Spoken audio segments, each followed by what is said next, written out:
Olá, olá pessoal, sejam todos muito bem-vindos a mais um Direito em 20 Minutos. E hoje o tema escolhido foi de Direito Constitucional, sobre o assunto competências legislativas.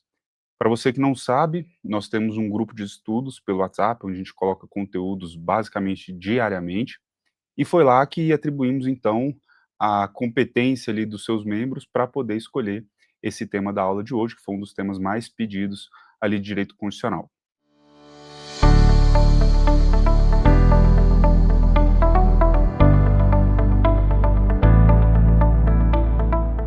Para quem não me conhece, meu nome é Moacir Neto, eu sou delegado da Polícia Civil de Minas Gerais já há mais de 12 anos.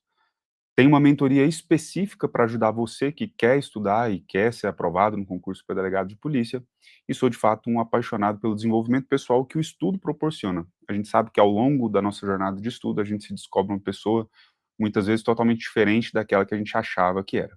Então, sem mais delongas, vamos para o nosso vídeo sobre competências legislativas. Mas antes, não se esqueça de deixar o seu like, caso tenha gostado, inclusive, do tema, de se inscrever no canal, caso não seja inscrito, e ativar as notificações para não perder nenhum vídeo referente a esses aspectos técnicos que nós trazemos, ou mesmo vídeos motivacionais ou vídeos informativos sobre o mundo dos concursos para delegado de polícia. E o assunto hoje, então, é competências legislativas. Não tem como a gente começar a estudar o tema competências legislativas sem antes adentrar um pouco sobre a Federação Brasileira. Então, o artigo 1º da Constituição preleciona que a República Federativa do Brasil, formada pela união indissolúvel dos estados, municípios e DF, constitui-se em Estado democrático de direito e tem como fundamentos. Aí traz ali os fundamentos e dentre eles, isso aqui, claro, muito importante para provas de concurso, e você precisa de fato decorar esses 5, mas um que eu quero trazer com bastante cuidado para vocês e chamar a atenção para vocês é principalmente a dignidade da pessoa humana e os valores sociais do trabalho e da livre iniciativa, que a gente tem visto muito presente, principalmente nas decisões jurisprudenciais referentes a esse tema. Mas vamos lá. As características essenciais dessa federação brasileira seria essa descentralização político-administrativa. Então, os entes federativos, no caso os estados, municípios e o próprio Distrito Federal, eles possuem a capacidade de auto-organização, possuem independências administrativas e possuem, inclusive, independências, de certa forma, de certo ponto, das questões legislativas. Nós vamos ver mais adiante.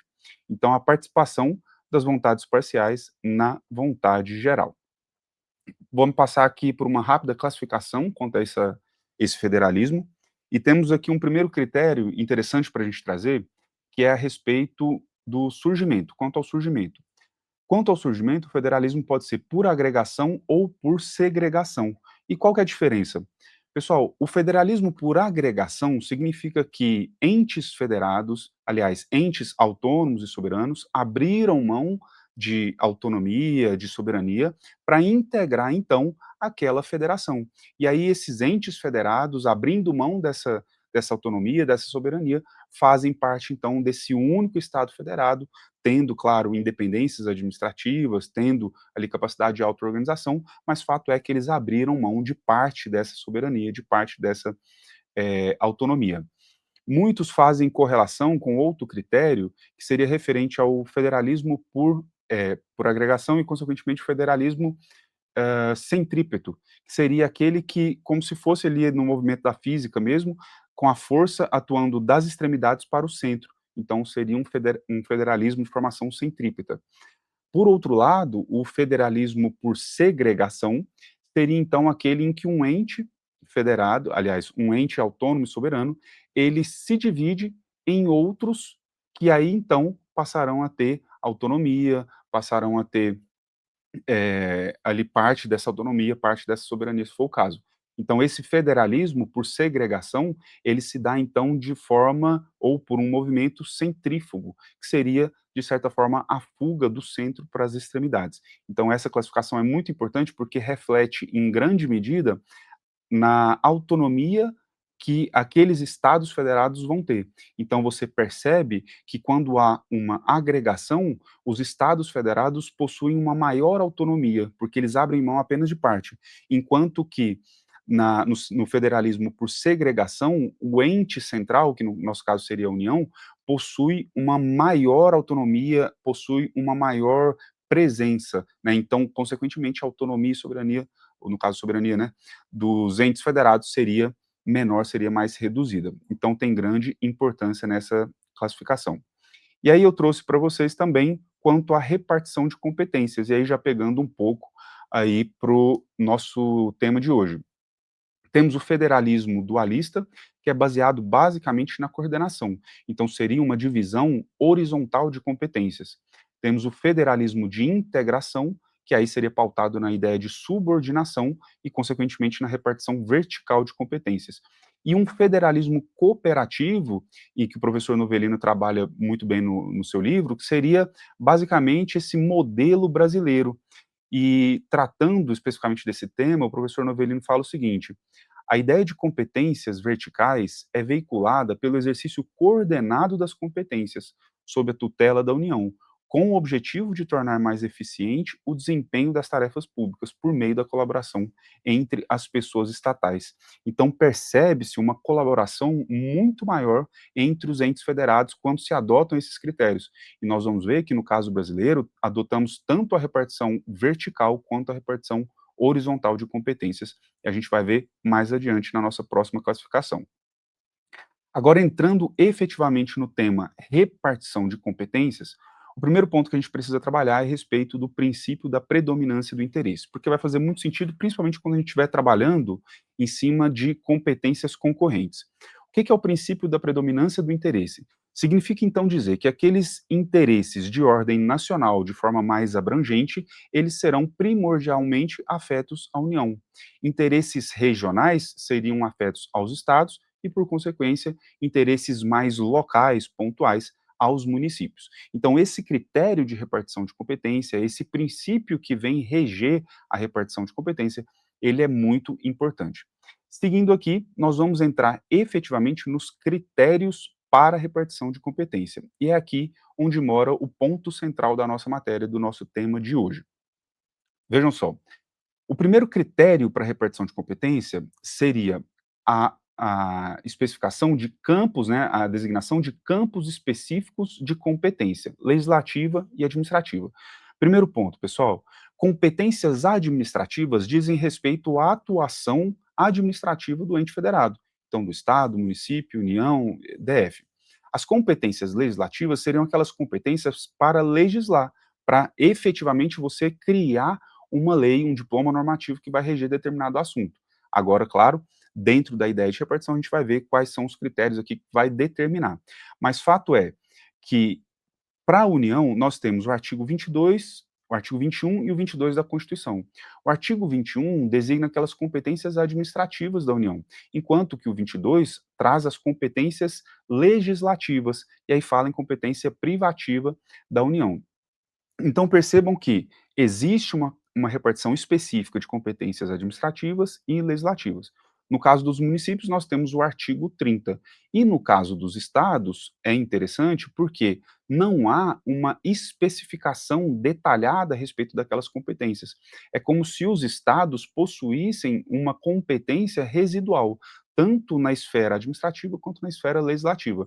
E nós vamos ver quais são as repercussões disso na nossa matéria. Agora, outro critério para repartição de competência é a possibilidade ou não de delegação. E quando a gente fala de possibilidade ou não de delegação, a gente tem que olhar lá para o artigo 22, parágrafo único. O artigo 22 traz o seguinte: compete privativamente à União legislar sobre, ou seja, aquelas matérias que são ali especificadas nos vários incisos do artigo 22 são de competência privativa da União legislar. E eu trouxe o inciso primeiro, porque esse em específico eu acho que vale a pena vocês decorarem. Por quê? Porque aparece muito em prova e costuma trocar a competência privativa da União com a competência concorrente. Então percebam que no inciso primeiro traz que é competente a União privativamente para legislar sobre direito civil, comercial, penal, processual, e aqui a gente está falando processual em geral, né? Eleitoral, agrário, marítimo, aeronáutico, espacial e do trabalho. 2 pontos, fique atento nessas matérias. E outra coisa, A União, ela é privativa, tem competência privativa para legislar a respeito de direito processual, mas de procedimento, a competência é concorrente. Beleza. No parágrafo único, o artigo traz o seguinte: lei complementar poderá autorizar os estados a legislar sobre questões específicas das matérias relacionadas nesse artigo. Então fiquem bastante atentos. Em que pese o artigo 22 trazer um rol de competências privativas da União de legislar, e aí nós vamos encontrar ali seguros, nós vamos encontrar a respeito do sistema financeiro, várias outras coisas, mas fato é que o parágrafo único autoriza os estados a legislar sobre aquele assunto, desde que haja uma lei complementar autorizando, tá bom? Então fiquem bastante atentos, porque é um critério de repartição de competência que prevê a possibilidade de delegação. Outro critério para repartição de competências diz respeito às competências administrativas comuns. Isso é previsto lá no artigo 23. Traz o seguinte, da Constituição: é competência comum da União, estados, DF e municípios. E aí o parágrafo único traz o seguinte: leis complementares fixarão normas para a cooperação entre a União, os estados, DF e os municípios, tendo em vista o equilíbrio do desenvolvimento e do bem-estar em âmbito nacional. Pessoal, vamos ficar atento aqui. Primeiro ponto: no campo das competências administrativas, há a possibilidade de haver uma lei complementar que vai especificar o campo de atuação, que vai coordenar a participação dos entes federados, no caso, União, Estados, DF e municípios. Agora, um ponto que vocês têm que ficar bastante atentos e costuma pegar muito candidato bom em prova de concurso é o seguinte: quando o artigo 22, aliás, quando o artigo 24 traz a respeito das competências concorrentes, ele fala que é competente concorrentemente a União, o Estado e o DF. Enquanto que nas competências administrativas, que nós vimos aqui no artigo 23, a competência é comum da União, Estado, DF e municípios. Então, os municípios não fazem parte do rol de entes federativos quando a gente está falando de competências legislativas concorrentes. Fiquem bastante atentos, eu trouxe um slide específico sobre isso mais à frente, vou mostrar para vocês. E agora, por fim, o último critério de repartição de competência é referente às competências legislativas concorrentes, que é o artigo 24 que eu adiantei para vocês. Ocorre aqui uma repartição vertical e o ordenamento jurídico brasileiro utiliza a técnica da legislação federal fundamental. E o que é essa técnica da legislação federal fundamental que o professor Novelino aborda no livro dele? Ele fala o seguinte: olha, não haverá uma sobreposição de competência. A competência não é cumulativa. Então, a União vai editar as normas gerais referentes àquele assunto. Os estados, eles vão simplesmente suplementar aquela legislação nas peculiaridades e particularidades de cada local, de cada região.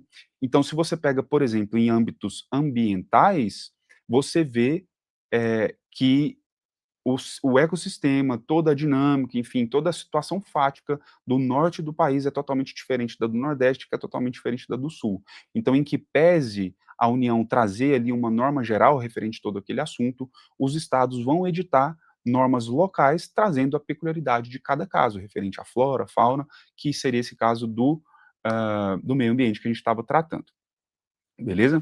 Então, o artigo 24 traz: compete à União, Estados e ao DF legislar concorrentemente. Fiquem atentos, não há previsão da competência dos municípios em termos de legislação concorrente. Vamos lá. E trouxe também o primeiro inciso desse artigo 24, que é muito cobrado em prova. E aí fala sobre os temas específicos, né, de direito tributário, financeiro, penitenciário, econômico e urbanístico. Então, fiquem bastante atentos. O parágrafo 1º do 24 traz que, no âmbito da legislação concorrente, a competência da União limitar-se-á a estabelecer as normas gerais, que seria aquela técnica de legislação federal fundamental, que o Novelino traz no livro dele. O parágrafo 2º traz que a competência da União para legislar sobre normas gerais não exclui a competência suplementar dos estados, naquela ideia que eu falei, dos estados suprirem ali as especificidades de cada caso. E o parágrafo 3º: inexistindo lei federal sobre normas gerais, os estados exercerão a competência legislativa plena. para atender às suas peculiaridades. E o parágrafo 4º, a superveniência de lei federal sobre normas gerais suspende a eficácia da lei estadual no que lhe for contrário. Vamos trabalhar um pouquinho aqui esses dois dispositivos. O primeiro deles é referente à ausência de uma norma geral por parte da União. Quando a União não legisla sobre aquele assunto em termos gerais, os estados não ficam de mãos atadas, não ficam à mercê ali da boa vontade da União. Eles podem, então, legislar de forma plena sobre aquele assunto. O Novelino, ele divide no livro dele falando que os estados possuem competência suplementar, e ele adota suplementar como gênero, subdividindo em suplementar complementar, que seria quando existe a legislação federal geral, e aí então o estado iria simplesmente complementar aquela normativa, e a suplementar supletiva. A suplementar supletiva seria quando não existe essa norma geral por parte da União, e aí o Estado iria legislar de forma plena sobre aquele assunto. Esse é o primeiro ponto. O segundo ponto, lá do parágrafo 4º, diz o seguinte: olha, quando a União não legislar e o Estado, fazendo valer então a sua competência complementar supletiva, ele dispor sobre todo aquele assunto, se futuramente a União trouxer, editar uma norma geral, e essa norma geral tiver em conflito com aquela norma estadual previamente editada, não haverá uma revogação, mas haverá uma suspensão de eficácia. E esse ponto é muito importante que vocês entendam. Existem aqui uma infinidade de desdobramentos que a gente poderia abordar, tanto em termos de controle de concentrado de constitucionalidade, mas o que eu quero que vocês fiquem atentos é que não há uma revogação. Há sim uma suspensão de eficácia. E a explicação ela é muito básica e lógica. Por que não pode haver uma revogação? Porque os entes são independentes. A gente não pode ter uma norma, ainda que federal, revogando uma norma estadual. Não há essa sobreposição de competência. É por isso que se fala de uma suspensão de eficácia. Fiquem bastante atentos. Então, voltando aqui nos nossos slides e caminhando aqui, eu deixei um quadro resumo com as competências aqui, com a repartição de competência e os critérios de repartição de competências. Vou deixar no material, na descrição do vídeo, vocês podem fazer o download, guardar aí para vocês terem um material de revisão. E agora a gente entra no tema final, na parte final da nossa aula, para a gente não tentar se alongar aqui, que são os entendimentos jurisprudenciais. E eu optei por trazer aqueles entendimentos jurisprudenciais mais recentes ou mais controversos, para a gente poder estar sempre atualizado. E uma das premissas aqui do nosso canal, tanto do nosso canal, das nossas redes sociais, lá no Instagram também, é trazer sempre atualizações jurisprudenciais. Então, se você não me segue, corre lá, segue @delegado Moacir, para você não perder esses conteúdos rápidos que a gente vem trazendo aqui. Então vamos seguindo. O primeiro entendimento jurisprudencial que eu trouxe para vocês é um já antigo, de 2019, mas que recentemente o STF tratou também sobre o assunto e tem uma correlação que eu quero mostrar para vocês. Falava sobre o transporte de aplicativo. Então, lá em 2019, o STF, em sede de repercussão geral, já decidiu: a proibição ou restrição da atividade de transporte privado individual por motoristas cadastrados em aplicativo é inconstitucional, por violação ao princípio da livre iniciativa e da livre concorrência. E recentemente, agora em 2025, novembro de 2025, ou seja, uma decisão muito recente, o STF se manifestou novamente em sede de ação direta de inconstitucionalidade. É inconstitucional lei estadual que fixa critérios para o exercício de atividade de transporte individual privado remunerado de passageiros por meio de motocicletas, exigindo a prévia autorização e regulamentação pelos municípios. O que foi esse caso concreto?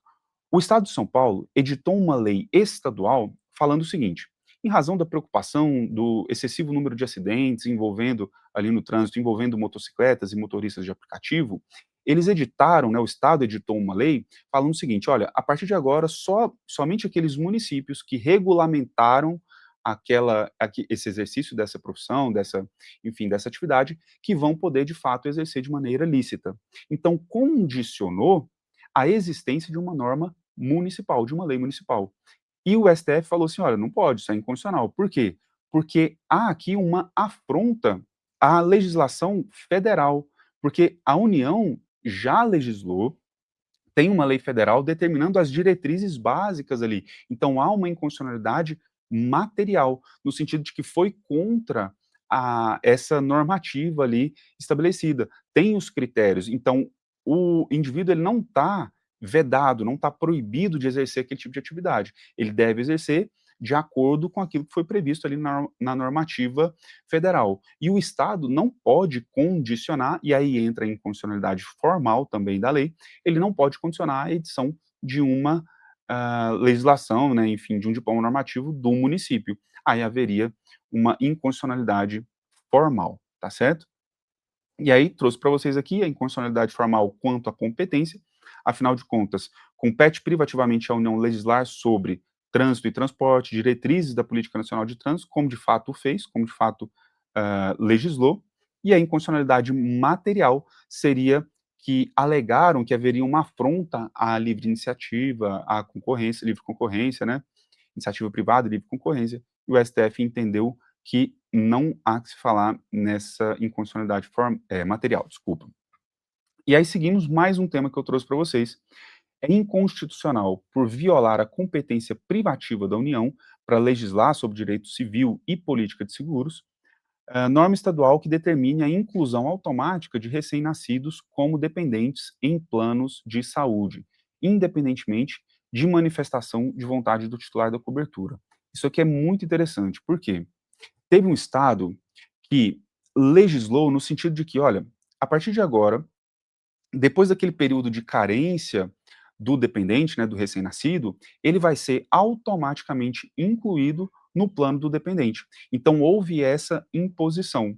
E aí o STF teve a oportunidade de se manifestar e falou o seguinte: olha, não pode haver essa imposição. Por quê? Porque a competência privativa de legislar sobre direito civil e, consequentemente, contratos, obrigações, é da União. Então, o Estado, quando legisla sobre essa matéria, ele age de forma inconstitucional. O interessante nesse caso é que nessa lei específica também houve uma previsão de que o plano de saúde deveria informar por escrito a respeito desse prazo de carência ali dos 30 dias. E essa obrigação de informação, o STF entendeu constitucional. E aí é interessante porque existem vários casos que devem ser sopesados essa impossibilidade do Estado legislar sobre direito civil e, consequentemente, entrar ali no contrato que está sendo prestado, obrigações, etc., e conciliar isso com a necessidade, aí, competência concorrente de proteção do consumo, de consumidor, do mercado financeiro, etc. E aí, nesse ponto específico, a gente tem que tentar conciliar os dois. Eu trouxe, inclusive, uma outra jurisprudência também a respeito desse assunto. Sobre essa que a gente acabou de falar, a competência privativa da União, né, de legislar sobre direito civil, inclusive política de crédito, câmbios, seguros, transferência de valores. A Lei Federal 9.656, que traz essa normativa já estabelecendo a questão da carência. Então, a legislação estadual não poderia contrariar aquela disposição da norma geral da União. E é até interessante porque aqui extrapolou esse caráter suplementar da competência dos estados. E aí, por fim, o artigo 24 traz ali a competência concorrente de legislar sobre produção e consumo, tá bom? E aí essa última jurisprudência aqui, que eu trouxe, é constitucional especificamente por não afrontar os princípios da isonomia, razoabilidade, da proporcionalidade e livre iniciativa, lei estadual que determina aos hipermercados, supermercados e estabelecimentos congêneres locais o dever de disponibilizar 5% dos carrinhos de compras adaptados com assentos para receber crianças com deficiência ou mobilidade reduzida. Isso o STF decidiu em sede de repercussão geral também aqui do ano de 2025. E aí é interessante, pessoal, porque a gente tem que, mais uma vez, sopesar aquilo que eu falei. A União, aliás, os estados, eles não podem invadir a seara contratual, porque isso diz respeito à competência privativa da União. Mas também a gente tem que sopesar com a questão de que o Estado é competente concorrentemente para legislar sobre proteção, sobre consumo, proteção de pessoas com deficiência, inclusive. Então, até que ponto uma legislação em que pese interferir naquele contrato, de certa forma, ela está dizendo respeito a direito civil ou está dizendo respeito à proteção e consumo, por exemplo?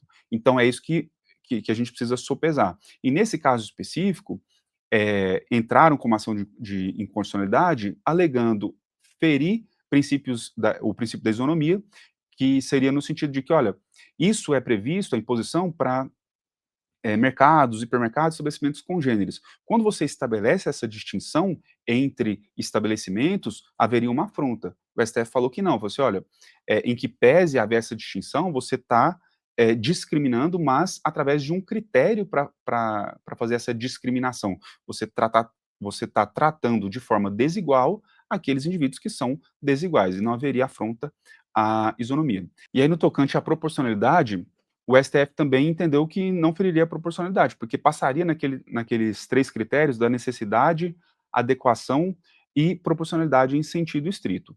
E, por fim, a questão da livre iniciativa também não haveria afronta, porque não se trata de um princípio absoluto. Então, não se tratando de um valor absoluto, não haveria que se falar em afronta a esse princípio.